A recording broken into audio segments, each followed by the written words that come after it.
ऊंचा बोलिएगा।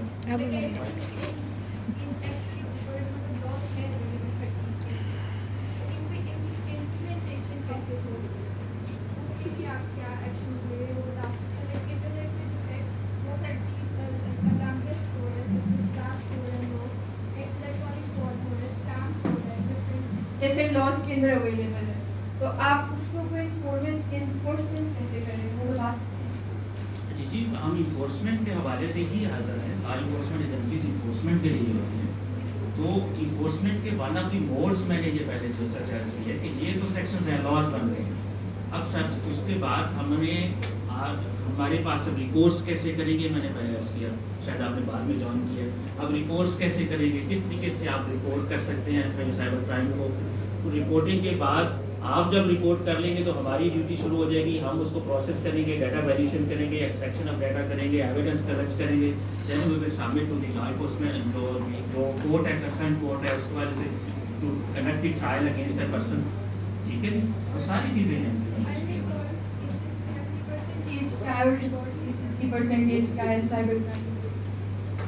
जी, उसमें रिजॉल्व केसेस के हवाले से और अनरिजॉल्व के हवाले से एक चीज़ ये है कि हमारे पास इस वक्त क्योंकि ट्रेंड बहुत ज़्यादा है, जो केसेस आ रहे हैं, इनकमिंग बहुत ज़्यादा है। मैं आगे वही चीज़ के ऊपर आगे आ रहा हूँ कि केसेस की आप फ्लो आप देखेंगे इतनी ज़्यादा तादाद है कि हमारी सोच से भी बात करोगी, आप हैरान हो जाएगी कितनी ज़्यादा कंप्लेंट्स जो है हमारे पास रिसीव कितनी ज़्यादा हो जाए। ज़ाहिर है आगे जो हमारा सिस्टम है we are doing our level best, तो अदारे भी आपके सामने हैं, यूनिवर्सिटी भी है, और जितने ज़्यादा वो वहाँ से मैक्सिमम निकल सकता है वो निकल रहा है। मैं आगे आ रहा हूँ, आप देखिएगा स्टोरी कितने परसेंट पे काम हो रहा है। जी प्लीज।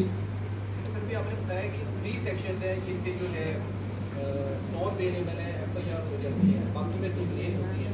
तो ब्लेम लॉन्च होती है, बैकएंड में काम कर रहे होते हैं, तो उसका थोड़ा गाइड कर दें कि कैसे पता चलेगा कि काम हो रहा है, क्योंकि जो हमारा कल्चर है पाकिस्तान का, किसी भी इदारे में कंप्लेन करते हैं और भूल जाएंगे, तो इसके बारे में गाइड। जी मैं once you have launched a complaint, आपका इंटरेक्शन जो है वो साइबर क्राइम एक्सपर्ट्स के साथ, हमारे लॉ एनफोर्समेंट एजेंसी के मेंबर्स के साथ शुरू हो जाता है। ठीक है, अक्सर भी इस तरह आप जाते हैं, ऐसी कोई बात नहीं है। आपको वहाँ पे अपडेटेड इन्फॉर्मेशन भी मिल रही होती है, अगर नहीं मिल रही होती है आज तक इसमें क्या प्रोग्रेस किस लेवल पे है।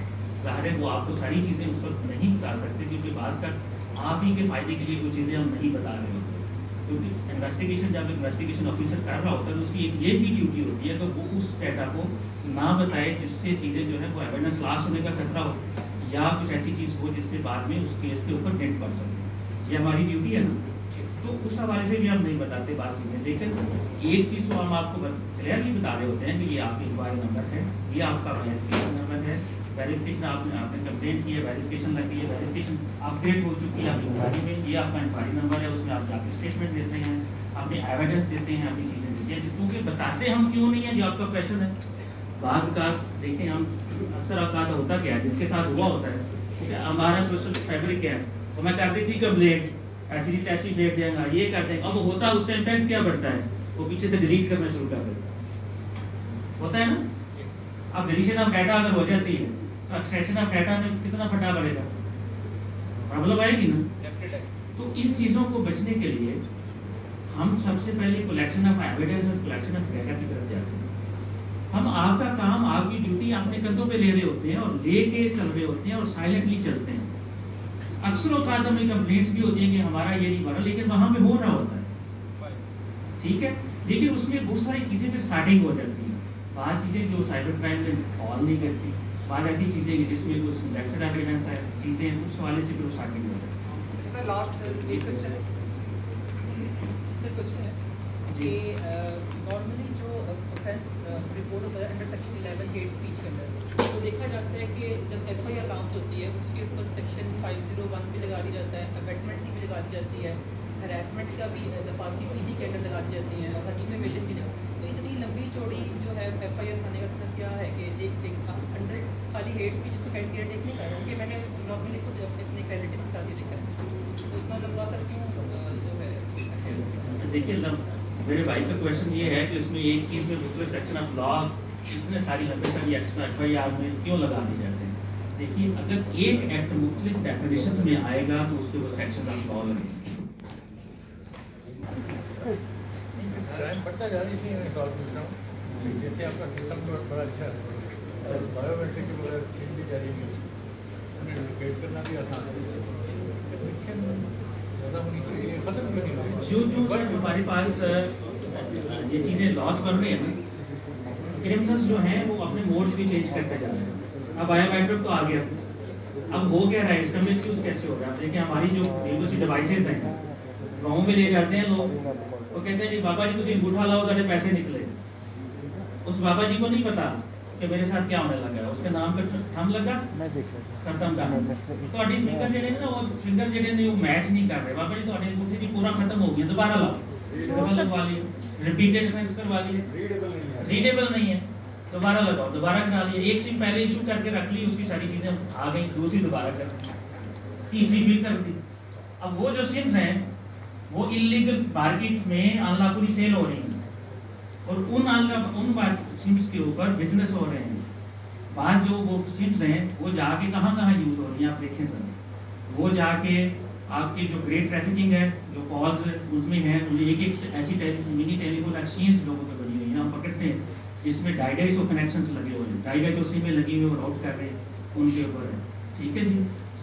टेररिज्म में यूज हो रही है सिम्स, इसी तरह से और मुख्तलिफ अनलॉफुल एक्टिविटीज़ में हो रही हैं, क्रॉस बॉर्डर एक्टिविटीज़ में शुरू हो रही हैं। वो इस तरीके से मुख्तलिफ ऐसी चीज़ें हैं जिस तरीके से लॉ आता है, ईविल माइंड भी आता है, तो वो चीज़ें भी टैकल करने की जरूरत है, हम कर रहे हैं इस चीज़ पे।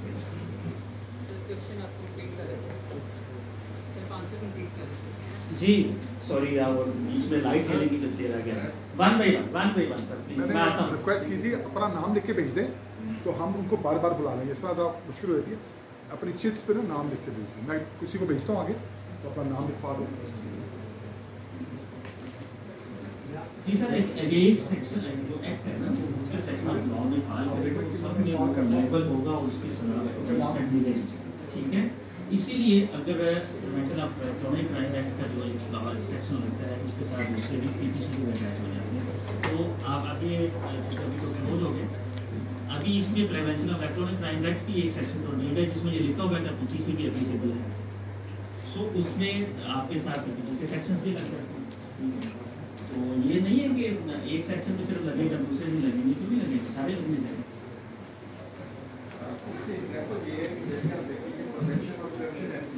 आपको ऑलमोस्ट जितने भी आजकल अफेंस अगर आते हैं 420 के साथ प्रिवेंशन ऑफ करप्शन एक्ट भी साथ, लेकिन उसकी सजा में अब ये नहीं कि अगर prevention of corruption act invoke हो गया तो जो CIPC है उसको आप डिप्टी को पीछे छोड़ देंगे।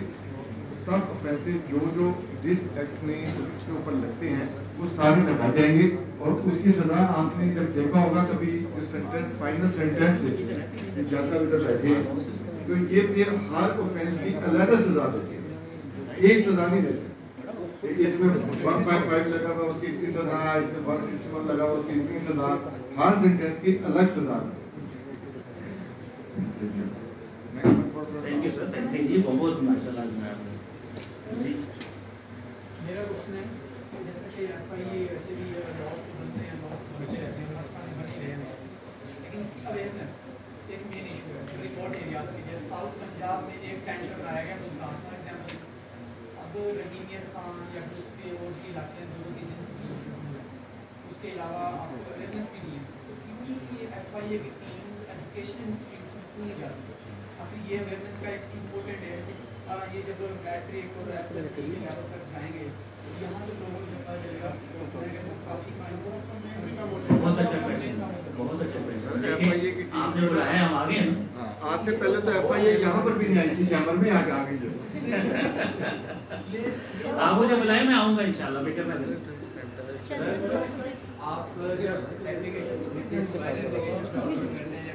व्हाट्सएप वगैरह ना इन्फॉर्मेशन रहती है आपके पर्सनल डेटा है जिसमें आपकी तस्वीर, आपका नाम, आपका एड्रेस सारा कुछ, और इसके बाद इनके खिलाफ कार्रवाई भी हुई थी कि ये वो डेटा आगे एडवर्टाइजर्स को सेव करती हैं जिसमें मलिशियस लोग भी शामिल होते हैं जो आइडेंटिटी करते हैं वो डेटा यूज़ करते हैं। और ये प्रैक्टिस हमारे लोकल फील्ड में, लोकल बिजनेसेस में भी बहुत है कि लोकल ऑर्गेनाइजेशन आपके नंबर्स लीक कर देती हैं जिसकी वजह से आपको एडवर्टाइजर्स क्या इन लोकल ऑर्गेनाइजेशंस के खिलाफ as a person as a citizen of Pakistan कोई एक्शन ले सकते हैं? अगर ले सकते हैं तो क्या एक्शन?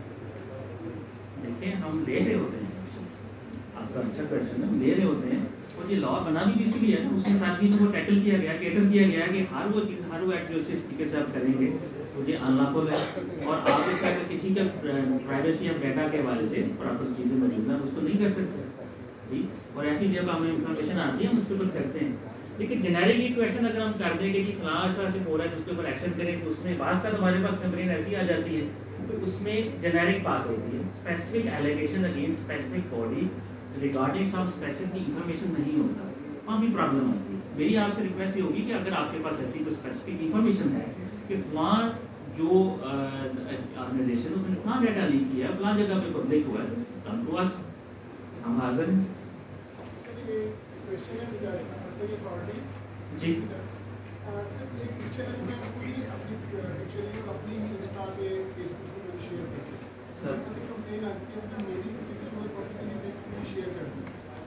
इसीलिए उससे वहाँ से कॉपी करके कहीं और शेयर की, इसके लिए क्या साइबर क्राइम कहता है और इसको भी क्या है? इसको देखा जाता है इसके लिए फॉर्मल चीज़ नहीं है, एजुकेशन मैंने सही बताया, हमको ये lots of pictures available on Insta account and Facebook, TikTok. ये प्रिवेंटिव मेजर्स में मैंने अर्ज किया था, पहले देखे ना, हमने पहले उसको खुद पब्लिक किया ना।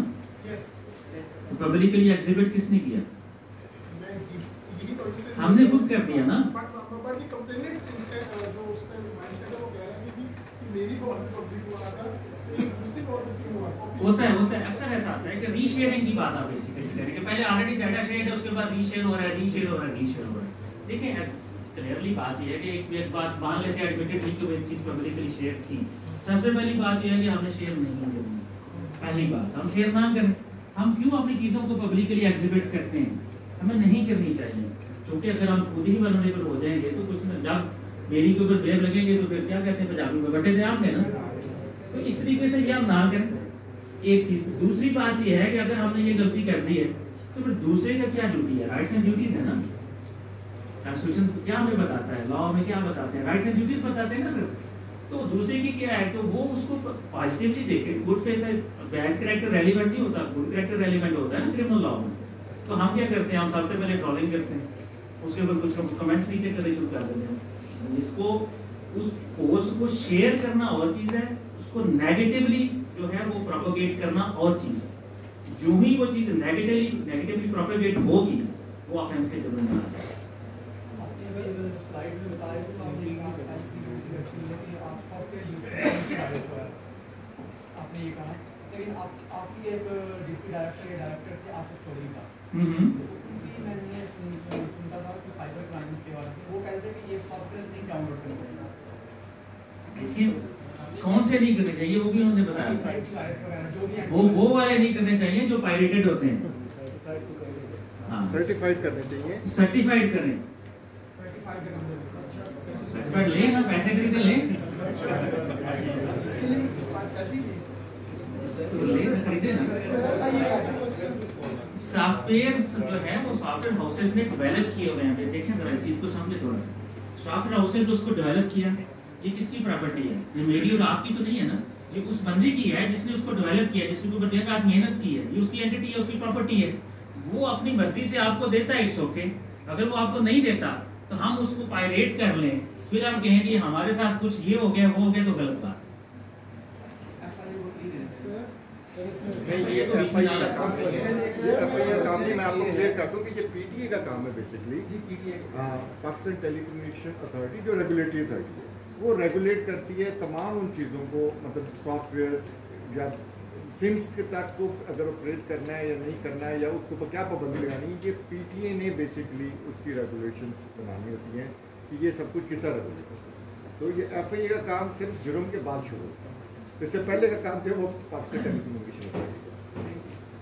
Thank you very much. इसमें और भी मैं अर्ज कर दूं कि जितने भी डाटा के हवाले से ना आपको अक्सर के क्वेश्चन में आ रहा हो कि हमारा डाटा जो है वो फलां जगह लगा हुआ पब्लिकली एग्जिबिट है, पब्लिकली है, या व्हाट्सएप के सॉरी वो जो सोशल मीडिया के ऊपर है, तो वो पीटीए ही ऐसी अदारा है जो उसको डाटा को रिमूवल कर सकता है, उन चीज़ों के ऊपर वो प्रोविजन लगा सकता है। वो अथॉरिटी जो पीका में दी गई है वो पीटी है, पहले Pakistan telecommunication authority. Sir I have a question which got me here that भी अगर कोई स्कैम होने जा रहा है तो हम उसको कैसे रोक सकते हैं? लाइक फ्यू डेज बैक मुझे मेरे क्लोज रिलेटिव के नाम से एक आईडी बनती है और उधर से वो शख्स मुझसे मैसेजेस करता है, मेरा व्हाट्सएप नंबर मांगता है, मुझे पता चल जाता है कि something is going to happen. तो मैं just going to test him, तो मैं उसको अपना व्हाट्सएप नंबर देता हूँ और जैसे मुझे एक्सपेक्टेड था, he will ask me some of money, ठीक है। उसने थोड़े मैसेजेस के बाद मुझे कहता मुझे 40,000 रुपये भेज दे। ऑन सपोर्ट मुझे समझ नहीं आ रही थी अब मैं कैसे इस बंदे को पकड़ सकता हूँ। इवन दैट एक इंस्पेक्टर है FIA में आलम शेर साहब, उनको मैंने कॉल की फ़ौरन, मैं क्या सर इसका क्या किया जा सकता है? इसको जस्ट इग्नोर किया जा सकता है। तो ऑन सपोर्ट देखिए, एक तो मैं उसे 50,000 रुपये भेज देता और फिर जाके FIA में मैं जाके कंप्लेन लिखवाता और फिर दूसरा ये था कि something is going to happen to me which I know that social media की तो उसको कैसे टैकल किया जा सकता है?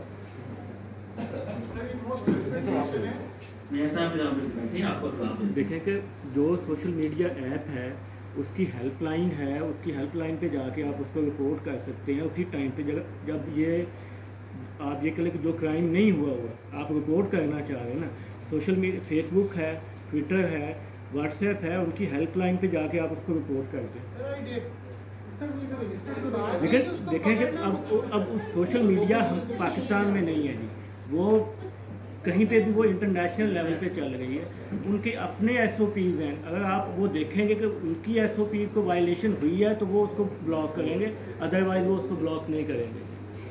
आपने पूरी अपनी इंफॉर्मेशन देनी है कि किस तरीके से क्राइम हुआ है, उसके अंदर क्या क्या कुछ वो इंफॉर्मेशन ले रहा है और सारी चीज़ें जो है वो जब आप उनको डिटेल में जाके उनकी सारी डिटेल्स आप अवेलेबल करेंगे उनके ऊपर, तो वो उसको देखेंगे कि ये ब्लॉक होनी है या नहीं होनी। लेकिन अगर फेसबुक हम पाकिस्तान में चला तो रहे हैं, लेकिन वो फेसबुक पाकिस्तान के अंदर उनका कोई जो है उनका कोई कंट्री हेड या वो नहीं है, उनका रिप्रेजेंटेटिव नहीं है यहाँ पे।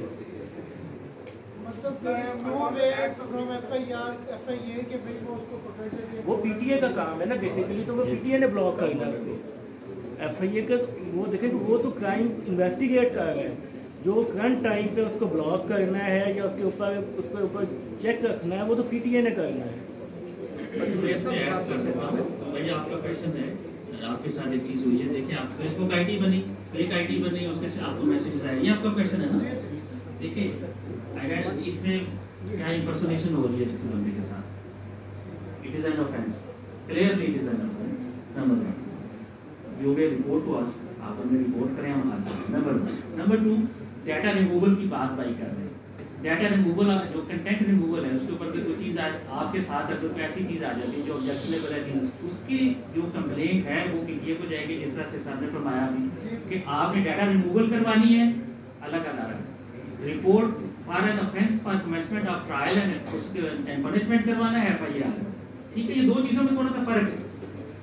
अक्सर बात ये होता है कि वो समझ लेते हैं कि साइबर क्राइम में या फेडरल इन्वेस्टिगेशन एजेंसी यही सारा कुछ करना है, लेकिन चूंकि पीका में ये क्लैरिटी कर दी गई है कि डाटा रिमूवल के लिए इंस्टीट्यूशन सेपरेट है और लॉ इन्फोर्समेंट के हवाले से ऑफेंस की कलेक्शन ऑफ एविडेंस और ट्रायल के हवाले से जो प्रोसीजर इन्वेस्टिगेशन इंक्वायरी इन्वेस्टिगेशन का प्रोसीजर है वो एक और अदालत के पास है। ठीक है, तो आप दोनों को रिपोर्ट कर सकते हैं। आई होप ये आप बात ध्यान से। क्वेश्चन ये है कि अब हमारी डेफिनेशन है कि क्राइम्स की, साइबर क्राइम्स की, वैसे सिर्फ PV के अलावा किसी और में FIR नहीं हो सकती जी।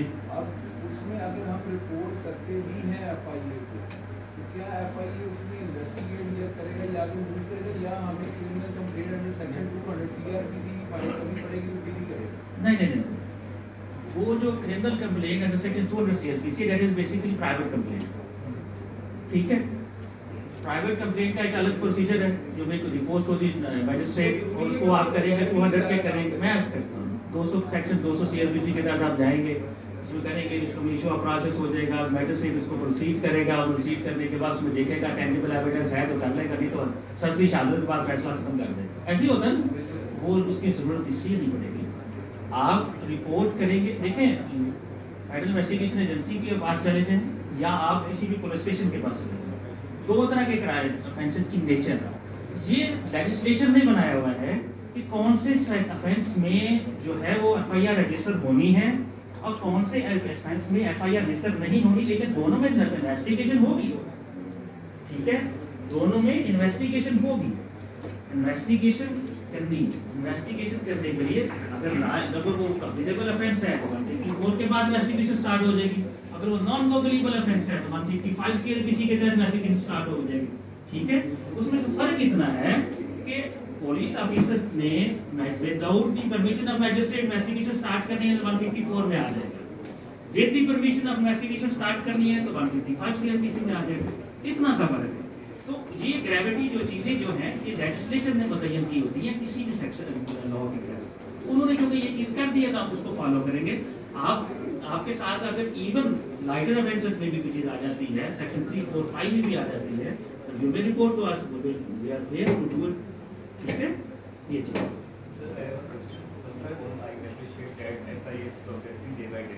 But last year I read the news that the data from FIA reach out, मतलब कि FIA का डेटा खुद ही लीक हुआ था और लीक हुआ था, जिसके वजह से न्यूज़ चैनल में ये होता है कि था वो पाकिस्तानी, लेकिन इस पर क्या रीजन थी, किस तरह डेटा बेस पर अगर था आपका डेटा बेस इतना स्ट्रॉन्ग है तो आपका खुद का FIA का डेटा कैसे थे? देखिए, फर्स्ट ऑफ ऑल आपका शुक्रिया जी कि आपने नॉलेज किया हमारे जारी एफर्ट्स। बात अर्थ ये है कि डेटाबेस की जो चीज़ें हैं, कोई भी दुनिया के धारा जो है बचा हुआ किसी जगह से इंटेलिजेंस। एफबीआई के लीक नहीं होते हैं ना, तो हम उनके मुकाबले में कैसे हैं। लेकिन दूसरी बात ये है कि जो आपका सोर्स है मुझे नहीं पता, हमारे पास भी हम लोग ऑफिशियल सोर्सेज इंफॉर्मेशन के रिगार्डिंग कि हमारा कोई डेटा थेफ्ट या डेटा ब्रीच हुआ, अगर किसी ने ऐसी बात की है तो मेरे नॉलेज में नहीं है। नंबर 2 कि चीज़ें ये हैं कि हम उस ऐसे जो है वो डेटा रखते होते हैं जो पब्लिक होते हैं। बाज़ वो लोग ये समझ लेते हैं कि वो डाटा जो है वो ब्रीच हो गया, वो ऑलरेडी पहले पब्लिक है। कुछ चीज़ें हैं होती हैं, हर दायरे में होती हैं, ऐसी बात नहीं है जी। इसका एक और अप्लाई मैं करूँ कि अदारे जो है ना ये एक टाइम लिमिट के तहत काम करते हैं। जो hackers are sitting over there 24 hours a day, hackers हर जगह बैठे हैं और वो देर जस्ट सर्चिंग फॉर, जहाँ उनको जरा सा कोई जगह मिले तो हैकर जो है उस पर बात करते हैं और डाटा उठाते हैं। मतलब अगर अमेरिकन एजेंसी का, तो मोस्ट इम्पोर्टेंट एजेंसी का डाटा हैक कर सकता है, और उन्होंने इस बात का मतलब क्लेम किया कि रशिया ने उनका डाटा हैक किया था, तो इससे बड़ी बात कोई भी नहीं हो सकती। जो इस वक्त सुपर पावर्स हैं वो अगर वो एक दूसरे का डाटा हैक कर सकती हैं तो किसी आम अदारे का, जैसे मैं बता देता हूँ आपसे, ये वैसी बात कर रहे हैं, लाहौर हाई कोर्ट का डाटा हैक हुआ, इमीडिएटली हमें इन्वॉल्व करना पड़ा कुछ एक्सपर्ट्स को, और उन एक्सपर्ट्स में ज़्यादा वो थे जो हैकर्स ही थे। उन्होंने फिर ब्रेक किया उसको, और it take about 36 hours to restore that system. ये वो चीज़ें जो मेरे सामने हुई शाह साहब के दौर में, और ये बहुत हाई पीरियड थी और इसको बड़ा एक्शन लिया गया, लेकिन वो पता नहीं चला कि इंडिया से किसी हैकर ने लाहौर हाई कोर्ट का डाटा है। तो ये hackers are working day and night, उनका काम ही यही है। और एक और बात कि जो ये बड़े इदारे जैसे गूगल वगैरह, ये आपको पे करते हैं, तो अगर कोई नया सॉफ्टवेयर या कोई नई वेबसाइट करते हैं तो उसको हैक करने का भी आपको पे करते हैं, क्योंकि जब आप हैक होते हैं फिर उन्हें पता चलता है कि उनकी इस वेबसाइट में या उनका सॉफ्टवेयर है उसमें क्या इशू है, तो वो बकायदा पे करते हैं। इसी बात मैं आगे बढ़ाता हूँ। मिस्टर जस्टिस आसिफ खान साहब जब चीफ जस्टिस है, वो एक आपने देखा होगा कि जब हमारे केसेस पाकिस्तानी मैसेज आते हैं, कल आपका केस है, इफ्लाक डिसाइड हो गया, वो एक पैनिक बन गया सारा। सुबह जितने दूसरे शहरों को खींचे वो आके केस लगा हुआ नहीं था, लेकिन ऐसा SMS सिस्टम को उन्होंने खींचा, ऐसा चला तो आप जो परेशान हो गए कि कितने केस पे उड़ गए, किसी कह रहा है ये हो रहा है, ये काम हो चुका है। जी ma'am, thank you so much. I would like to continue the discussion जो रिमोट एरिया से रिलेटेड जो कि अभी स्टार्ट हुई थी। जैसे प्रेसिडेंट साहब ने कहा that if you can 10 years for FIA to reach to the office of LCCI. So we cannot wait for another 10 years to take the FIA to all the remote areas of Pakistan. But we know that there are other organizations, very efficient ones of them, police departments are working in those departments.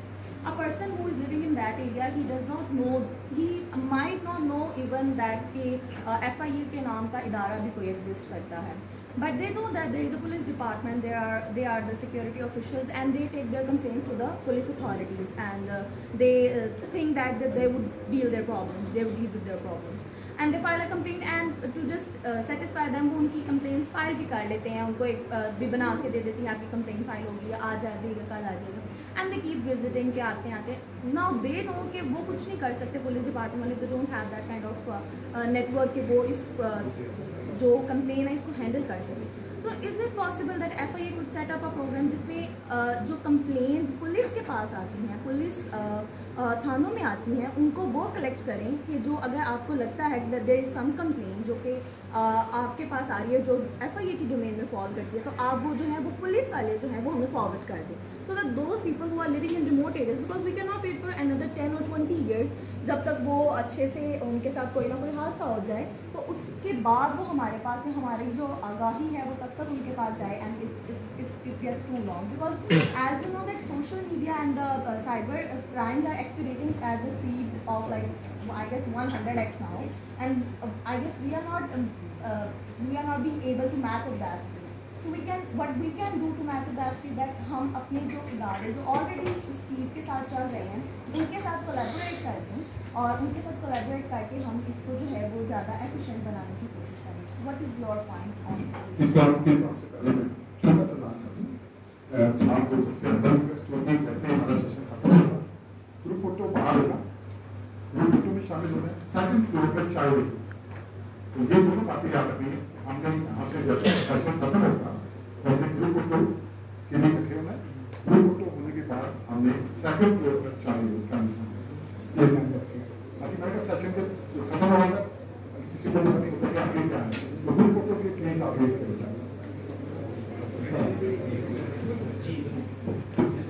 अगर इजाज़त दें तो पहले उनका question का answer करते हैं. I agree to some extent. उसमें ऐसा ये है कि एग्री में इसलिए कि आपकी बात बजाय कि मुख्तलिफ जो पसमानदा हमारे इलाके में उन्हें नहीं पता कि FIA क्या चीज़ है, कौन सा अदारा है, कहाँ पे जाना है, इशूज़ हैं, और इस तरह की चीज़ें. अब जोम में कौन जानता होगा FIA के बारे में, जनरल है ना, लाहौर में तो पता लग गया.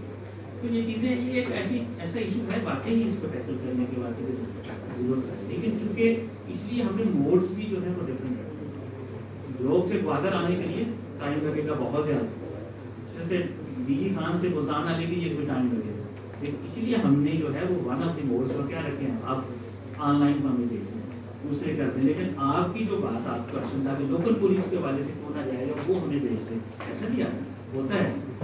लॉ इन्फोर्समेंट एजेंसी में पुलिस भी है, पर पुलिस वेल अवेयर, हम समझते हैं कि दूसरों से वेल अवेयर है, क्योंकि उनको पता है. और वो जब वहाँ कोई भी बंदा वहाँ जाके रिपोर्ट करता है ना, सबसे पहले वो लोकल पुलिस के पास ही जाते हैं. लोकल पुलिस उनको गाइड करती है कि जनाब ये हमारा मैटर नहीं है, हमारी पब्लिक में काम नहीं करता, तो आप FIA के पास चले, उनको गाइड करते हैं.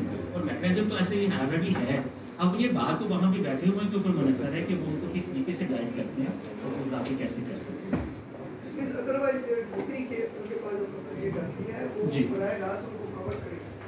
जी जी बिल्कुल, they are duty bound, they are duty bound, they are duty bound. But they usually do not. That is the point कि अगर FIA के ऑफिशियल्स अगर वहाँ पे होंगे, कोई एक नुमाइंदा या मे नॉट पॉसिबल. देखिए जो उनका नेटवर्क है ना पुलिस का, वो बहुत ज़्यादा वास्ट है, और उनके रेगुलेशन में ये बात लिखी हुई है कि अगर वो कॉग्निजेंस नहीं ले सकते तो जो अदारा कॉग्निजेंस ले सकता है वो उसको रेफर कर देगा. और अगर आप अभी जाएँ पंजाब पुलिस की या दूसरे भी सिंध पुलिस की जो वेबसाइट्स है, उसमें भी आप देखें कि एक कंप्लेन का खाना है. और अब पंजाब पुलिस में तो ये है कि अगर कोई आपकी कंप्लेन आप दर्ज करवाते हैं, थाने में भी जाकर एप्लीकेशन दे के आए हैं, तो पहले आपको इन्फॉर्मेशन मिल जाएगी कि आपकी कंप्लेन दर्ज होगी. उसके थोड़े अर्से बाद क्या वो खुद ही लिख देंगे इट रिजॉल्व. ठीक है, ये हो रहा इशू, ये बहुत ज़्यादा इशू है. लेकिन असल में वो इसलिए ही किया गया है कि जिसने जो कंप्लेन किया उसका फाइनल आउटपुट क्या हो, उसमें कुछ दफ़ा ये भी होता है कि लिख देते हैं वो कि it is refer to FIA या it is refer to SECP, जो भी इदारा उस पर कॉग्निजेंस ले सकता है, ये उनकी ड्यूटी में शामिल है कि उस अदारे को रेफर करें। आई थिंक इनके सवाल का जो दूसरा हिस्सा ना वो ये है, public awareness in remote areas नहीं है।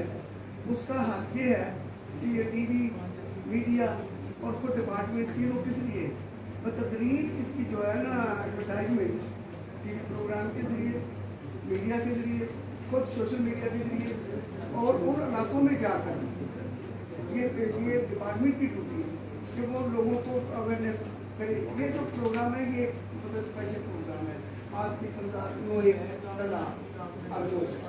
लेकिन जहाँ ला लोग नहीं जानते उनको बताने का कोई तरीका क्या डिपार्टमेंटल लेवल पर बनाया गया है? लगे आपसे सवाल करिए। दूसरा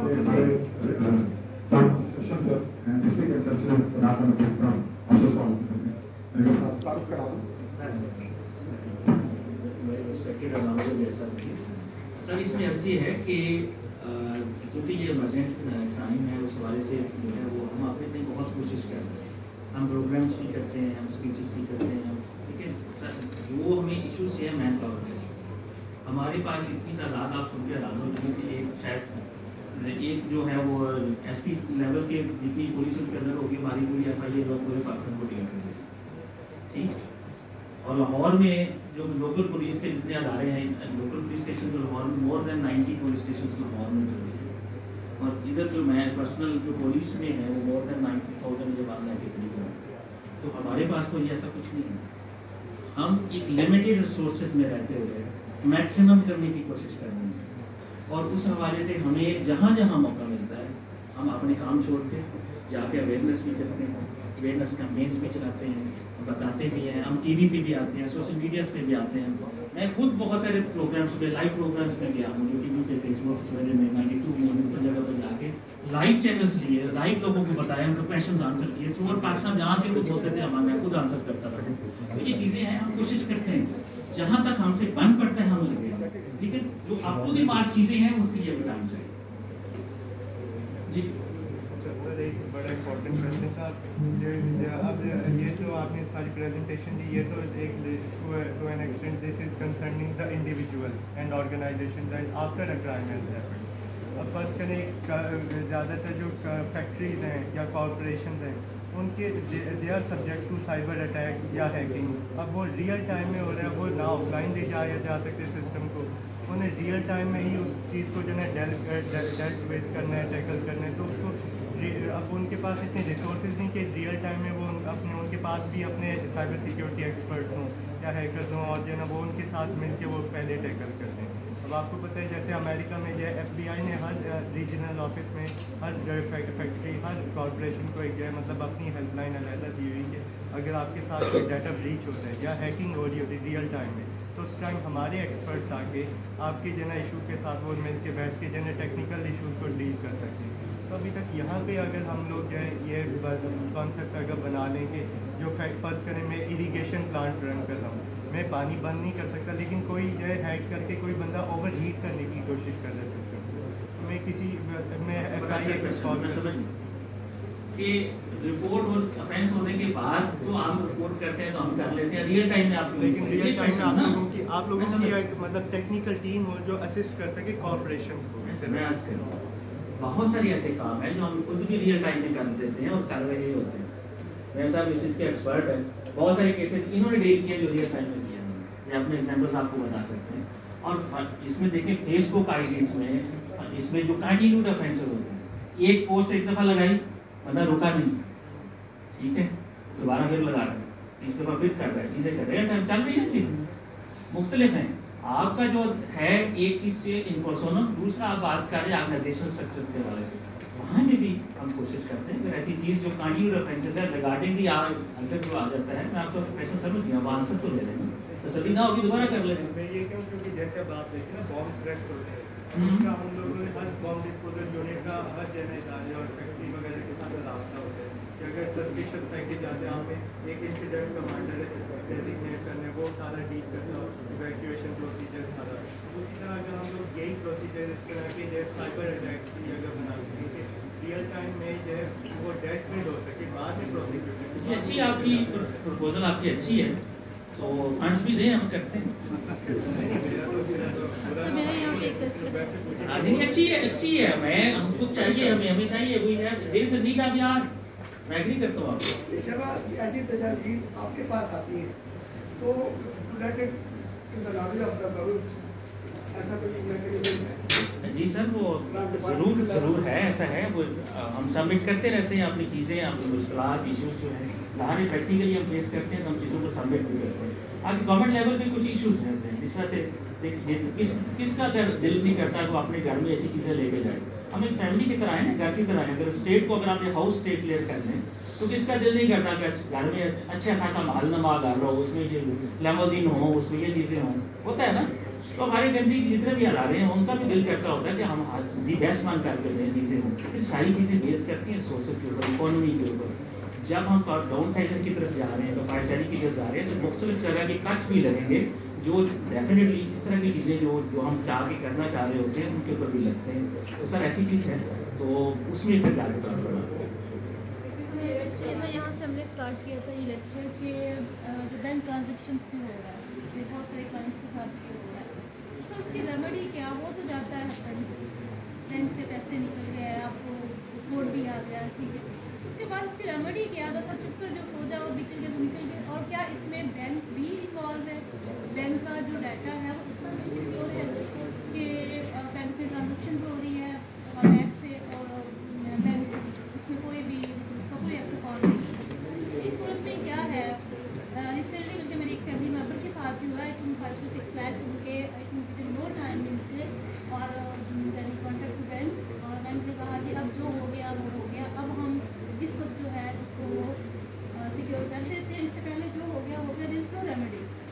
इस सूरत में सर उनकी रेमेडी भी तो होनी चाहिए ना। ये मैं इस पर क्लेम कर देता हूँ सर आपकी तरफ से। पहली बात तो ये कि जो बैंकिंग क्राइम है ना, जिसमें बैंक का रेक्स हो रहा है उसमें इन्वॉल्व होता है बेसिकली बैंक का ही कंप्लेंट कर देता है। इट टेक्स अबाउट 6 वीक्स, 6 हफ्ते का टाइम लेते हैं उसको पूरी एक कंप्लेंट इंक्वायरी करने। अगर बैंक आपके फेवर में नहीं करता तो फिर उसमें जो अदारा आपके पास मौजूद है वो है बैंकिंग मोहतसब, और उसके साथ ही आप एफआई में भी कंप्लेंट कर सकते हैं। ये अपनी इन्वेस्टिगेशन अलग करेंगे और बैंकिंग मोहतसब एविडेंस कलेक्ट करके फैसला लेगा। मतलब हमने बहुत सारे ऐसे फैसले करवाए, फ्रॉड तो यहाँ पर हर कदम पे होता है। एक हमारे लॉयर थे, उनके अकाउंट से 40 लाख रुपया निकल गया और हमने उसको पूरा फाइट किया और we won the case in banking officer. MCB bank का मुझे चाहिए तो नहीं बैंक का नाम, लेकिन बैंक ने कहा कि ये हमारी कोई गलती नहीं है, इन्होंने किसी के साथ डाटा शेयर कर लिया या किसी से लीक हो गया, वो इनका जाती एक फेल था। लेकिन हमने बैंकिंग ऑफिसर से जीता, फिर प्रेसिडेंसी में बैंक गया, हमने बैंक से प्रेसिडेंसी में। तो ये अदारे अपनी जगह भी काम कर रहे होते हैं और पैरेलल आप अगर इनके पास भी कंप्लेंट करें तो ये बाकायदा यूज करते हैं बैंक को। तो मैं एफआईए वाले बैठे हुए बैंक के खिलाफ एफआईआर लॉन्च करवाने का आसान काम नहीं है। It's the most difficult task in the FIA, क्योंकि बैंक का अपने एक सिस्टम होता है, बैंक के पास बड़े हाईली पेड लॉयर्स भी होते हैं, वो उसको बाकायदा कंडक्ट करते हैं। लेकिन ये नहीं है कि अगर किसी के साथ बैंकिंग फ्रॉड हो जाए, जैसे एक बहुत आम सा फ्रॉड, बहुत एक रूटीन से मैं यहाँ बैठे हर बंदे को फोन आएगा कि जनाब जस्टिस मियां साकिब निसार साहब के हुक्म से हम आपका अकाउंट वेरीफाई कर रहे हैं, ठीक है जी। अब साकिब निसार साहब घर तो उनको पता भी नहीं कि उन्होंने कौन सा हुक्म दिया, लेकिन उनको उनका नाम उस पर बहुत चल रहा था, तो इसलिए ये कॉल तकरीबन हर कंज्यूमर को जो बैंकिंग कंज्यूमर है। दूसरी बात है कि अभी एक भाई ने कहा था कि डाटा शेयर, असल प्रॉब्लम ये है, अभी मोहन साहब ने भी सारा एक्सप्लेन करते हुए ये बात बताई कि आपकी कम्युनिटी वाइज, आपके फाइनेंशियल कंडीशन वाइज आपके डाटा शेयर होते हैं। जो फाइनेंशियल एड के फोन है वो सिर्फ उसको आएंगे जिसको फाइनेंशियल एड की जरूरत होती है। मतलब मुझे फोन आ जाएगा कि जी आपके लिए हम अकोमोडेशन प्रोवाइड कर रहे हैं। अब वो कहाँ से मिलता है? मैंने इन केस पीसी की मेंबरशिप ली, मैंने किसी और होटल की मेंबरशिप ली, तो बाकायदा वो होटल की मैनेजर या जो भी है वो उस फ्लैट को सेल करते हैं। इसमें जो ऑफेंस था जिसमें ये भी लिखा हुआ था कि, और वो हमने केसेस किए हैं, एफआई में लोग पकड़े हैं कि जिसमें कंपनीज के डाटा, ये एक बहुत पॉपुलर चीज़ है, कंपनीज के डाटा जो है वो बाकायदा दिखते हैं। एक एम्प्लॉय कंपनी में कर रहा है, उसके पास फोन की लिस्ट है, उसको पता है कि ये प्लान कैटेगरी, ये बिजनेस प्लान कैटेगरी है, वो एक कंपनी के पास काम कर रहा है, वो उसको छोड़कर दूसरी कंपनी में चला गया, उसने डाटा शेयर कर दिया, उसको जॉब ही इसी शर्त पे मिली कि एक तो तुम डाटा शेयर करोगे तो फिर तुम्हें इतनी सैलरी मिलेगी। लेकिन अल्टीमेटली उस कंपनी वालों ने शिकायत की और एफआई ने उसके खिलाफ एक्शन किया कि आप इस कंपनी का डाटा किसी और के साथ शेयर नहीं कर सकते। ये भी केसेस है। फिर उसके अलावा बहुत सारी ऐसी चीजें हैं जो हमारी आम लाइफ में चल रही होती है। और बात बताने का मकसद ये है कि आप पैरेलल भी पावर्स यूज कर सकते हैं। हर फ्रॉड के साथ उसका अपना दर भी मुंसलिक होता है। आपने सिर्फ ये पहले देखना है कि ये जो आपके साथ फ्रॉड हुआ है ये किस किस्म का है और इसकी बेसिक रेगुलेटरी अथॉरिटी है। एफआई तो अवेलेबल है, लेकिन बेसिक रेगुलेटरी अथॉरिटी ने भी एक नेटवर्क बनाया हुआ है, जैसे पीटीए ने भी कंप्लेंट सेल बनाया हुआ है। अब एफआईए जो मर्जी कर ले, एफआईए एक्शन तो ले सकती है, एफआईए अदालत में तो लेके जा सकती है, एफआईए सजा तो करवा सकती है, एफआईए जुर्माना तो करवा सकती है, लेकिन कंटेंट नहीं रिमूव करवा सकती। कंटेंट किसने रिमूव करवाना है? वो पीटीए ने। और एफआईए खुद पीटीए को लिखती है कि ये कंटेंट इनके it is declared that this is illegal है, तो इसको रिमूव करें। एफआईए जब पीटीए को कहती है तो पीटीए फिर वो कंटेंट उस वेबसाइट से या जो भी जहां पर वो शेयर हुआ है, जिसको आपने क्लेम किया कि मेरी मर्जी के बगैर या इलीगली उसको कर दिया गया है अपलोड, तो वो फिर पीटीए उस पर एक्शन करती है। एक और मैं बात बता दूं, मैं जबरदस्ती एक केस हम क्योंकि बहुत ज़्यादा इन्वॉल्व हैं इन इश्यूज़ में, और मानव साहब तो ऑलवेज विद अस, और मियां साहब बैठे हुए हैं, मियां साकिब साहब इनसे गाइडेंस लेते हैं। मैं अभी एक हमारा केस चल रहा है, Liaquat Ali Chauhan versus government of Pakistan, वो इस हद तक पॉपुलर हो चुका है और वो सब इसी किस्म के कंटेंट्स के बारे में। उसमें एक साबिक चीफ जस्टिस साहब बहुत डिटेल्ड ऑर्डर दे चुके हैं कि अब आगे पीटी ने किस तरह वोटिंग करनी है। उसके ऊपर कुछ हेट स्पीच के बारे में एक दूसरे के जो मतलब शिया सुन्नी और इस किस्म के कुछ जो कंटेंट हैं उसके ऊपर स्ट्रिक्ट ऑर्डर है कि उसके ऊपर ना सिर्फ ये बनाएंगे अपनी कमेटी, उसकी सर्विलेंस करेंगे, उसके अलावा भी बहुत एक डिटेल्ड ऑर्डर है और उसमें उन्होंने इन सारे सिस्टम को एजुकेशन सिस्टम में इंट्रोड्यूस कराने का ऑर्डर भी किया गया है। उस केस में अब आगे उसकी इम्प्लीमेंटेशन चल रही है और जिसमें हर दफ़ा हम यही कहते हैं, जो आप ये सब लोग बैठे हैं, कि हमें अब जो जिस हिसाब से टेक्नोलॉजी जितनी एडवांस हो जा रही है उसी हिसाब से क्राइम की रेशो भी बढ़ती जा रही है। अब जब तक हम अपने बेसिक निसाब में अपने बच्चों को एजुकेट नहीं करेंगे कि to do and what not to do, और कहाँ गलत काम शुरू हो रहा है, कहाँ से सही काम गलत की तरफ जा रहा है। टेक्नोलॉजी के इतने फायदे हैं कि मैंने कभी बड़ी खूबसूरत बात देखी कि स्लाइड चल रही थी, जहाँ पर कोई काम की बात थी तो फौरन मोबाइल निकलता तो तस्वीर खींच लेते थे। मैंने किसी के पास कॉपी पेंसिल नहीं देखी कि वो उसको नोट कर रहा हो, हर बंदे ने फटाफट तस्वीर देखी। You are one of them. Only 2 people got, 2 or 3 people got that. But the people are getting facilitated from these modern devices. Facilitate हो रहे ना आप लोग। आप उस facilitation के पॉजिटिव पहलू भी हैं, उसके नेगेटिव पहलू भी हैं। अब हमने अपने बच्चों को ये एजुकेट करना है कि वो पॉजिटिविटी की तरफ रहें, नेगेटिविटी की तरफ ना जाएं। इसलिए ये बच्ची का क्वेश्चन और बहुत सारे लोगों का क्वेश्चन ये है कि आप पब्लिक अवेयरनेस करें। पब्लिक अवेयरनेस उस वक्त तक नहीं होगी, आप जो यहाँ पर बहुत सारे लोग जो अभी रजिस्टर्ड हैं, रजिस्टर साहब जब बैठे हैं, हमारे सीनियर हैं सारा खान अतीक साहब सेशन जज, पीछे 5 साहब बैठे हैं, ये मतलब पढ़ाते हैं, चौधरी साहब बैठे हैं, ये भी प्रोसिक्यूशन करते रहे हैं, बहुत सारे ऐसे। It's a very beautiful crowd today.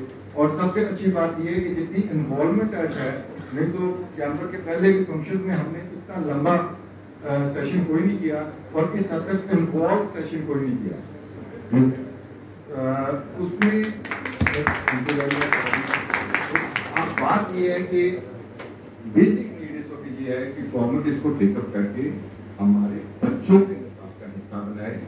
इसके बारे में स्कूल से ही जब बच्चों को एजुकेशन मिलना शुरू होगी तो फिर मेरा ख्याल काफ़ी मामला बेहतर हो जाएंगे। इंस्पाइट ऑफ दिस थिंग जो उन्होंने भी कहा था मोहन साहब ने कि हमें खुद की बहुत सख्त जरूरत है सर्वेलेंस करने की। जो ग्रोइंग चाइल्ड है, ग्रोइंग मतलब 10 साल से लेकर 14 साल की उम्र तक, ये बहुत खूबसूरत बात कानून में है कि 14 साल की उम्र तक उसको ऑफेंस नहीं डिक्लेयर किया। लेकिन इसका मतलब ये नहीं है कि 14 साल से कम उम्र का बच्चा अगर कोई ऑफेंस कर देगा तो हमने उसको बिल्कुल स्टे नहीं कर सकते। लेकिन उन्होंने उसको सजा कोई तफवीर नहीं की कि 14 साल तक की उम्र का बच्चा अगर कोई ऑफेंस करेगा तो ये समझा जाएगा कि वो इमेच्योर माइंड है, उसको इल्म नहीं है कि वो गलत कर रहा है या सही कर रहा है। लेकिन 14 साल के ऊपर चाहे उसका जॉब नाइल में ट्रायल हो, उसका ट्रायल भी होगा और उसको सजा भी होगी। और दूसरी खूबसूरत बात यह है कि जो नॉन अवेलेबल ऑफेंसेस हैं रेप में तीनों के तीनों को related to the personal information और इस किस्म की चीज़ों के बारे में बाकी सबको अवेलेबल हो। मैं बड़ा खिलाफ हूँ इस बात का और इसको बड़ी डिबेट कर चुका हूँ कि ये बहुत सारे इसमें ऑफेंसेस हैं वो नॉन अवेलेबल होने चाहिए, अवेलेबल नहीं होने चाहिए। मतलब मैं एक बात बताऊँ, खुद कई दफ़ा बहुत अजीब हमारे साथ सिचुएशन हो जाती है। ये दूध का जो कारोबार है कि ये जो खुद बना देते हैं ऑर्डर नहीं केमिकल वाला। मैंने एक बेल मूव की, एक हाईकोर्ट के जैसा मुझसे नाराज हो गया, कहा तुम्हें शर्म नहीं आती, तुम हाईकोर्ट में बेल लेके आ रहे हो, तुम्हें पता नहीं है हमारे बच्चों की जिंदगी का मामला है। मैं चुप हो गया, मैंने कहा this is the law and this is bell.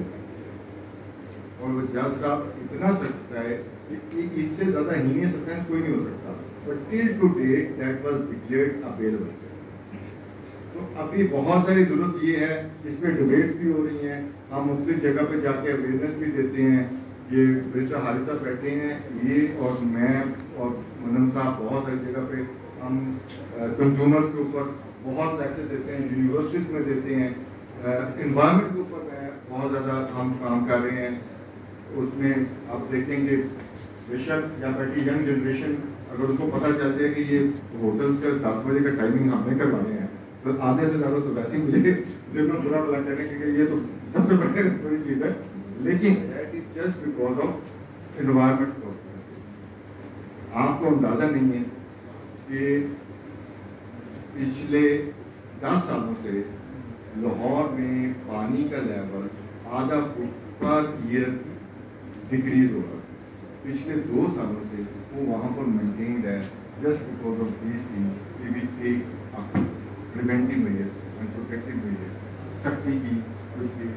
इसलिए आप यहाँ बैठे सब ये सारी बात करने का मकसद ये है कि यहाँ बैठे सब लोग अगर आज मौनम साहब की इस सारे लेक्चर के बाद जो इतना कंप्लीट था कि मुझे लगा कि मैंने भी आज बहुत अरसे बाद दोबारा पूरा कानून पढ़ लिया, मौनम साहब ने पढ़ा दिया। मैं मौनम साहब को आपसे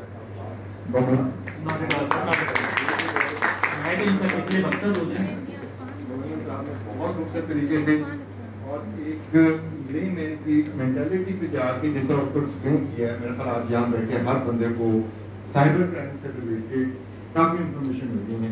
लॉयर्स को तो आगे ये भी मौका मिलेगा कि साइबर क्राइम के केसेस पर फिर पकड़ना शुरू करते हैं। होता है कि I am expert in this. Anand साहब का फोन भी वैसे अवेलेबल होता है, ले लें कहीं प्रॉब्लम हो तो इनसे क्योंकि आपके अपने दिनों नहीं आता। तो इसका टाइम लिमिटेशन क्या होगी? टाइम कोई टाइम फ्रेम होगा ना कि कितनी देर में इसको कंक्लूड करते हैं? कंक्लूड करते हैं। देखिए इनका काम है कि जब इनके पास एप्लीकेशन आ रही है इससे पहले इन्होंने इंक्वायरी करनी है, इंक्वायरी के बाद कि फिर उसके बाद उसके ऊपर एफआईआर लॉ के फिर इन्वेस्टिगेशन हो। जब इन्वेस्टिगेशन होके कंप्लीट होके फिर they send it to the court. 173 challan बना के 173 की रिपोर्ट बना के ये कोर्ट में भेज देते हैं, फिर केस चलना है कोर्ट। तो देयर इज नो लिमिट। नहीं लिमिट तो है ना, लेकिन एक मैं बात बता दूं कि वैसे वो 15 डेज का टाइम लिखा हुआ है कि आफ्टर कन्वर्टिंग इनटू इन्वेस्टिगेशन जो 173 की रिपोर्ट बनानी है वो इंक्वायरी कंप्लीट करनी है वो इन्होंने 15 डेज के अंदर कर। लेकिन ऐसा होता कम होता है। और उसकी वजह भी है ना कि आप ये देख लें कि एक आईओ के पास, एक ऑफिसर के पास 8,000 केस, मतलब ये ऐसा बता रहे हैं कि पर पर्सन 8,000 केसेस। अब बहुत सी चीजें जैसे हम कोर्ट में कहते हैं, अब इस वक्त टोटल 42 हाईकोर्ट के जजेस बैठे हुए हैं। हर जज के पास डेली जो कॉल्स लगी होती है वो लगी होती है 70 केसों की। क्या आप मुझे बताएं ह्यूमनली पॉसिबल है मैं अभी आपको 70 सफ़े पकड़ा दूं और आप लोगों के सिर्फ इस पे ये लिखना है दस्तखत करेंगे और सिर्फ इतना लिखेंगे कि अफसर रिलीज रुखसत पे है। आप जब 70 सफ़े ये लिखेंगे ना अफसर रिलीज रुखसत पे और नीचे अपने साइन करेंगे तो 70 के बाद आप उठ के चले जाएंगे कि नीचे अब मेरी कैपेसिटी खत्म हो गई। तो यहाँ आप कैसे कह सकते हैं इस बंदे की कैपेसिटी है कि वो रोज के 170 केस डिसाइड करें? ह्यूमनली पॉसिबल चीज नहीं है। इसी तरह अगर एक आयु के पास 8,000 केस है तो it's humanly not possible to decide 3-4 case maximum. अगर इन्वेस्टिगेशन आपने सही करवानी ना किसी आयु से तो एक केस से 2 हो सकते हैं, तीसरे में भी जाके इट्स बिकम फेलियर काम की जाए। आप मुझे नहीं पता कि गवर्नमेंट की इस हद तक इंटरेस्ट है इसको आगे बढ़ाने का। Thank you very much. बात तो लंबी हो गया बहुत।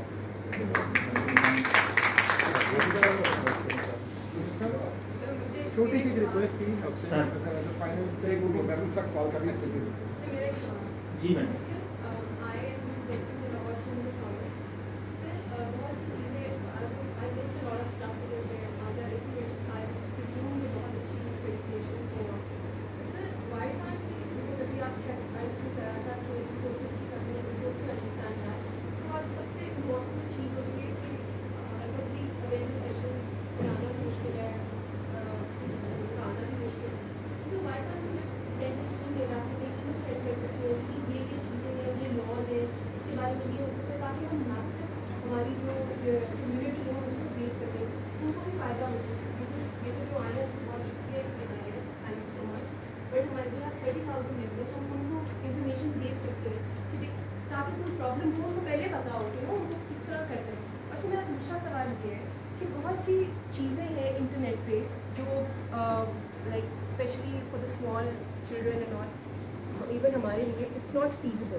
तो सर वो क्यों नहीं कोई उसको बंद करता? मतलब हम क्या वेट कर रहे हैं कि कोई प्रॉब्लम होगी तब उसको बंद किया जाएगा? तो बहुत सी चीज़ें ऐसे हैं, मतलब इंटरनेट के ऊपर है, कुछ ड्रामाज ऐसे हैं, या जिसने भी करना PTA ने FIA ने, ये तो आप बेहतर समझते हैं और आप बेहतर इसका जवाब दे सकते हैं। मतलब why are we just waiting कि कोई गॉड फॉरबिड कोई चीज़ होगी, कोई बात होगी फिर ही वो बंद होगा? I mean, वो बंद हो जाने चाहिए वो चीज़ें, वो वेबसाइट्स, वो या लोग, ऑर्गेनाइजेशन जो भी हैं, जो भी उसके पीछे है, तो सबको पता है। आप तो उसमें हैं, आपको भी पता होगा, PTA को भी पता होगा। सर इंतज़ार किस बात का हो रहा है कि मतलब, और वो 70 सर ने किसी ने यहाँ अर्ज किया था, मुझे नहीं पता वो शायद बैठ रहे हैं नहीं बैठे, कि 79 पे आ गए, जब 100 पे आने का कोई चीज़ होनी है, करनी है, तो मतलब किस चीज़ का इंतजार है सर? आई थिंक उसको उन चीज़ों को ब्लॉक कर देना चाहिए या इरेडिकेट कर देना चाहिए। मुझे नहीं पता आप लोगों का किस तरह का तरीका है या क्या है, आप लोग बेहतर समझा सकते हैं हमें। बट आई फील कि उन साइट्स को, उन चीज़ों को, बिकॉज सर मैंने 2-3 दफ़ा ये बात नोट की है कि अगर कोई बच्चा कोई चीज़ देख रहा है, ठीक है, कोई भी कार्टून वगैरह एनीथिंग, एक बहुत ही फजूल किस्म की चीज़ें आती हैं और उस बच्चे को तो नहीं पता, ठीक है, और वो स्किप उसको करना पड़ता है। अब पेरेंट्स अगर नहीं है या कोई नहीं वहाँ बैठा हुआ तो वो सब चीज़ें देख रहे हैं और वो सारी चीज़ें ऑब्जर्व कर रहे हैं अपने अंदर, ठीक है। He doesn't know or she doesn't know कि what that person is वो ऑब्जर्व कर रहा है अपने अंदर। तो मैं ये समझती हूँ कि सर मतलब सबके पास वो होंगी, आप लोगों के पास आई डोंट नो क्या होंगे, तो क्यों नहीं इसके ऊपर कोई एक्शन लेती गवर्नमेंट लेती या एजेंसीज, क्यों नहीं इसके ऊपर कोई एक्शन लिया जाता? इसका जवाब मैं दे देता हूँ। जी सर। फिर वो आपकी बाहर निकल के बाद ये अगर आप कहते हैं एक्शन नहीं लेती, वो कहते हैं एक्शन लिया भी जाता है, और अब इस हद तक एक्शन लिया गया है कि वर्ड्स भी डिटरमिन कर दिए गए हैं कि अगर किसी कंटेंट में ये वाले वर्ड्स भी होंगे तो वो उसी वक्त ऑटोमेटिकली ब्लॉक होगा। आपको मैं बता रहा था कि because I am involve in all these things, और हम हर वो केस की जब हियरिंग होती है आफ्टर 15 डेज, तो सैकड़ों के हिसाब से हम वेबसाइट लेके जाते हैं और सैकड़ों के हिसाब से वेबसाइट इसलिए लेके आई होती है कि हमने इस 15 दिनों में इतनी 100 वेबसाइट को ब्लॉक किया, इसने 100% को बैन किया, ठीक है, ये नहीं काम हो नहीं रहा। लेकिन देखें शेयरिंग की तादाद कितनी है। आप आज किसी की एक की वेबसाइट लॉग करते हैं, वो अगले दिन 2 नई वेबसाइट मिलेंगे। इट्स अनलिमिटेड,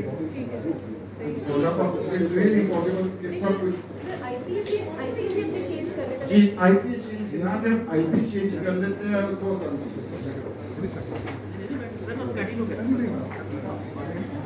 काफी देर वेट करेगा।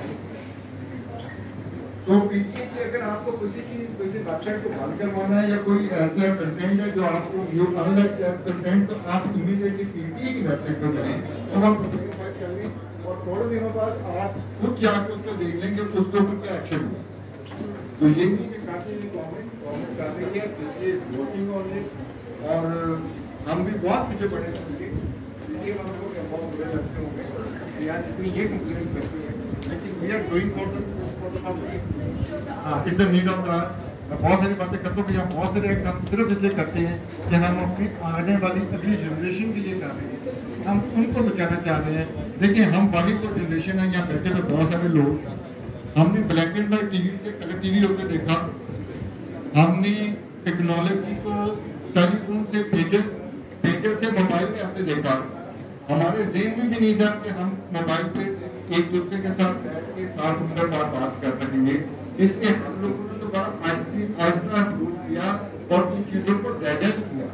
अब हमारी जो अगली जनरेशन है वो जितनी टेक्नोलॉजी रैपिडली इम्प्रूव कर रही है, हम लोगों की ड्यूटी है कि हमने उन्हें इसके अच्छी चीज़ों की तरफ लेके जाना है और बुरी चीज़ों से बचाना है और उनको अवेयरनेस देनी है कि ये गलत है और ये सही है।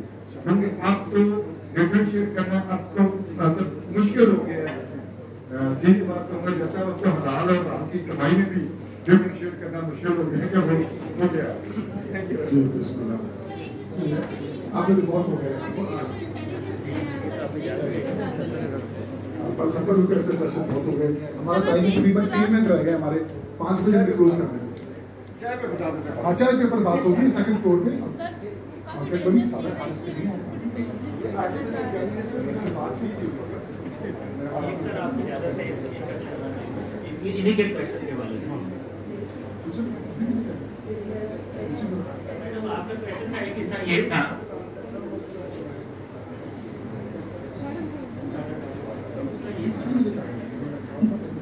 सर कंग्रेचुलेशन सर, अल्लाह पाक ज़िंदगी अता फरमाए, सेहत तंदुरुस्ती अता फरमाए।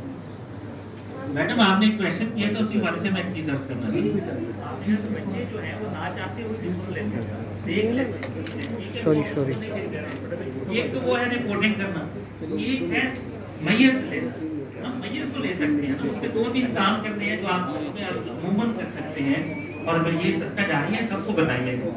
देखिए सबसे पहले बच्चों के वाले गैजेट्स हैं ना जिनको हम यूज़ करवा रहे होते हैं, दे रहे होते हैं, उसमें एक ईमेल आईडी होती है जिसके ऊपर आप रजिस्टर करते हैं। उसमें एज फैक्टर लेगा, कौन सा बच्चा है, बच्चे की एज क्या है, उससे व्यू करना है, ठीक है।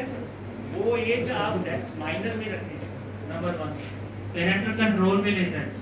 दूसरा, जब आप यूट्यूब को खोल रहे हैं, चीज़ें खोल रहे हैं, तो वहाँ पे जब वो एज की फैक्टर की बात करते हैं तो वहाँ पे वो एज करेक्ट बताएं बच्चों के लिए, बच्चों वाला है। इसीलिए वो डाटा कंटेंट जो है ना आपके पास आएगा ही, फिल्टर हो गया आएगा और बहुत सारी चीज़ों से हम वैसे ही बच जाएंगे जो आपका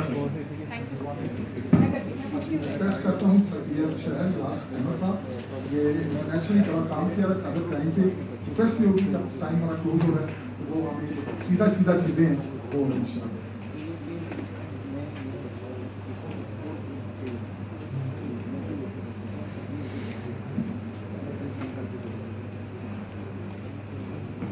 अस्सलाम वालेकुम। बहुत अच्छी रोबस्ट डिस्कशन हुई है और मोरलेस सर ने आपको लॉ वाली साइड से तो ब्रीफ कर दी है। मैं टेक वाली साइड पे आता हूँ क्योंकि वो मेरी डोमेन है। उसके अंदर मैं आपको छोटे छोटे टाइम कम है प्रिवेंटिव मेजर्स बता देता हूँ एडिशनली जिसे आप इनकॉर्पोरेट कर सकते हैं। First of all is 2 factor authentication. Sir ने जिस तरह बात की कि पासवर्ड्स डिफरेंट होनी चाहिए, that only is not sufficient. आपने 2 फैक्टर ऑथेंटिकेशन कैसे करनी है, अपना मोबाइल नंबर ऐड करवाएं, आपके मोबाइल पे कोड आता है कि क्या ये वाकई आप हैं, आप लॉगिन करना चाहते हैं, आपने देखा होगा गूगल, फेसबुक और इस तरह के जो सोशल मीडिया प्लेटफॉर्म्स हैं उन्होंने इस फीचर को इंट्रोड्यूस करवाया हुआ। उसके बाद आप जब पब्लिक वाईफाई से कनेक्ट करें, पब्लिक वाईफाई से मुराद वो वाईफाई है जो पब्लिकली अवेलेबल है, जिसका पासवर्ड नहीं होता, तो आपने VPN लगाना है। आपका मोबाइल हो, आपका कंप्यूटर हो, आप जब एक्सेस करें तो आपने एक VPN यूज करना है ताकि कोई हैकर आपका IP एड्रेस ट्रेस ना कर सके। आपका IP एड्रेस बहुत आसानी से ट्रेसेबल है, तो इससे भी आपकी जो सिक्योरिटी है वो इनहैंस होती है। और उसके बाद एंटीवायरस की बात आ रही थी। एंटीवायरस दो किस्म के होते हैं, एक वो है जो आपके कंप्यूटर में इंस्टॉल होता है और एक वो है जो आपके ब्राउजर के अंदर टूल बार के अंदर वो इंस्टॉल होता है एज एन एक्सटेंशन। आपने वो ब्राउजर को एक्सटेंशन में भी एंटीवायरस को एक्सटेंशन में भी इंस्टॉल करना है और साथ अपने कंप्यूटर में भी इंस्टॉल करना है। एक्सटेंशन में इंस्टॉल करने का फायदा ये है कि जो आप चीजें ब्राउज कर रहे हैं, साइट्स वगैरह, वो जो एक्सटेंशन है उस एंटीवायरस की वो लाइव ऑन द वेबसाइट उसको फिल्टर करना शुरू कर देती है। तो ये चीज एक तो प्रोटेक्ट करती है। दूसरा, हमने स्पैमिंग की बात की थी। ये हमारा जो हमने टीका एक्ट पढ़ा है, इसका सेक्शन जो 23 है स्पैमिंग के हवाले से जो बात करता है, वहाँ जो आपकी कंपनीज हैं उनको भी गवर्नमेंट ने इंस्ट्रक्शंस दी हुई हैं कि अगर आप स्पैमिंग कर रहे हैं, आप देखेंगे सैमसंग वगैरह की आपको ईमेल्स आई होती हैं, हमारे आईफोन लॉन्च हो रहा है, ये हो रहा है, हमारा सैमसंग का S22 हो रहा है, तो गवर्नमेंट ने इंस्ट्रक्शंस दी हुई हैं कि आपने जो है कंज्यूमर को अनसब्सक्राइब का बटन भी देना है ताकि अगर वो ये इंफॉर्मेशन नहीं रिसीव करना चाहते तो वो ऐसा ना कर सके। दूसरा, आप लोगों के लिए जैसे ऑर्गेनाइजेशन अटैक की बात की है कुछ लोगों ने, यहाँ पे मैं सुन रहा था, तो आप लोगों के लिए एक होमवर्क है कि आपने दो चीजों को सर्च करना है, पेगासस प्रोजेक्ट और स्टक्सनेट इंसिडेंट। जो स्टक्सनेट इंसिडेंट है, अमेरिका ने वायरस लॉन्च किया था और ईरान के सुपर कंप्यूटर्स थे उन्हें हैक किया था, जिससे ईरान का न्यूक्लियर प्रोग्राम बहुत ज्यादा पीछे रोल ओवर कर गया था। तो ये स्टेट लेवल एक अटैक हो रहा है, एक वॉरफेयर है। तो यहाँ पे आप लोगों की अवेयरनेस भी जरूरी है और स्टेट लेवल की चीजें कैरिड आउट हो रही हैं। अच्छा, दूसरा, जैसे सर ने ऑर्गेनाइजेशंस की बात की कि ऑर्गेनाइजेशन लेवल पे आप इस ब्रीच से कैसे बच सकते हैं, उसके लिए आपको इंसिडेंट प्रोटेक्शन प्रोग्राम आपने इंट्रोड्यूस कराना है। आप अपनी ऑर्गेनाइजेशन में आपके जो एम्प्लॉइज हैं उनके अंदर अवेयरनेस क्रिएट करें, एम्प्लॉइज को ये जो साइबर लॉस हैं और ये साइबर सिक्योरिटी है इसके बारे में बताएं कि आपने अपना एम्प्लॉय ID किसी से शेयर नहीं करना। आप जिस कंप्यूटर को एक्सेस करें आपने वो एम्प्लॉय की आगे किसी को शेयर नहीं करनी। और ये जो अटैक्स होते हैं ये एक हैकर नहीं करता, हैकर्स का ग्रुप होता है। जैसे सर ने बताया, कुछ हैकर्स जो है गवर्नमेंट की साइड से काम करते हैं, उसे हम व्हाइट हैट हैकर्स कहते हैं। हैकर्स की 3 किस्में हैं, white hat, grey hat and black hat. जो व्हाइट हैट हैकर्स होते हैं ना, वो गवर्नमेंट की तरफ से काम करते हैं, कंपनीज की तरफ से उस एक प्रोग्राम के अंदर वल्नरेबिलिटी को डिटेक्ट करने के लिए। तो जो सर्वर्स वगैरह पे अटैक होते हैं ना कंपनीज के, वो सर्वर्स को सिक्योर करने की जरूरत होती है। आप उन्हें फिजिकली भी कर सकते हैं और अदरवाइज कंपनी अपनी जो फायरवॉल है, सिक्योरिटी है, उसको भी एनहांस करती है। सो ये एक हैकर नहीं, बाज दफा ग्रुप ऑफ हैकर्स होते हैं। उसके बाद इधर से एक फेसबुक प्रोफाइल के हवाले से क्वेश्चन आया था कि लोग प्रोफाइल्स बना लेते हैं और वो करते हैं। तो इसमें 2 चीजें जो मैंने पर्सनली ऑब्जर्व की और टेस्ट की वो ये हैं कि आप उस बंदे की प्रोफाइल पे जाएं, वहां आप उसके अबाउट पे क्लिक करें, वहां पता लग जाता है कि इसने फेसबुक कब ज्वाइन किया है। अगर वो प्रोफाइल 2 हफ्ते पहले बनी है तो आपको पता लग जाएगा कि ये तो 2 हफ्ते पहले बनी है प्रोफाइल। इंस्टेंट की अगर एक बंदे को आप 10 साल से जानते हैं फेसबुक यूज कर रहा है, तो एक इस तरीके से आप ट्रैक कर सकते हैं। दूसरा, उसे कॉल करके वेरीफाई कर सकते हैं जो व्हाट्सएप नंबर आपके पास है। ऐसी सॉफ्टवेयर भी मार्केट में हैं कि जो बैठे बैठे पाकिस्तान में आपको अमेरिकन नंबर दे देंगे। वो कहेंगे जी हम आपके साथ बिटकॉइन इन्वेस्ट करना चाहते हैं, मैं इन्वेस्टर बोल रहा हूँ, दुबई से आपकी सिलेक्शन हो गई है, ऐसे है। तो आपने उस नंबर को देखना है, आपको वो नंबर सस्पिशियस लग रहा है उसे फौरन ब्लॉक करें। ऐसी बेतहाशा सॉफ्टवेयर मौजूद हैं। और आप अपने मोबाइल में भी एंटीवायरस और VPN कर सकते हैं कि जिससे आपकी ये जो प्रोटेक्शन है ये फर्दर ऑन एनहांस हो सकती है। उसके साथ हम बात करते हैं कि डाटा बैकअप और रिकवरी की जरूरत है। आप अपना डाटा बैकअप भी रखें। अक्सर लोगों का मसला ये उनके मोबाइल में जो इन्फॉर्मेशन है वो है, लोग स्टील कर लेते हैं। आप उसको एक सिक्योर फोल्डर में रखें, एक हार्ड ड्राइव के अंदर। हार्ड ड्राइव पे भी आप पासवर्ड लगा सकते हैं, फोल्डर पे भी आप लॉक लगा सकते हैं। सो हमेशा अपने डाटा का बैकअप रखें। और सबसे सेफ बैकअप इस वक्त गूगल के सर्वर्स हैं। गूगल ड्राइव तो अब सारे यूज कर रहे हैं, तो आप अपना जो बहुत कीमती डाटा है वो गूगल ड्राइव पे रखें, क्योंकि जब वायरस आएगा ना तो वो आपके कंप्यूटर का डाटा तो हटा सकता है, गूगल ड्राइव की जो सिक्योरिटी उसे ब्रीच नहीं कर सकता। तो आपकी वो चीजें कॉम्प्रोमाइज नहीं होंगी। 2 कॉमन वायरसेस हैं जो प्रेवलेंट हैं और जो लोगों ने फेस किए हैं। एक ट्रोजन हॉर्स, वो ये होता है कि वो किसी सॉफ्टवेयर के साथ एम्बेडेड होता है। जब आप वो फाइल इंस्टॉल करेंगे साथ ही मैसेज आ जाएगा करप्ट का। अब मेरे एक दोस्त है, मेरे पास ये मसला लेके कोई 6-7 महीने पहले पुरानी बात है, उसको कोई ईमेल आई है, ईमेल से उसने वो डॉक्यूमेंट जस्ट डाउनलोड किया है, साथ ही फोल्डर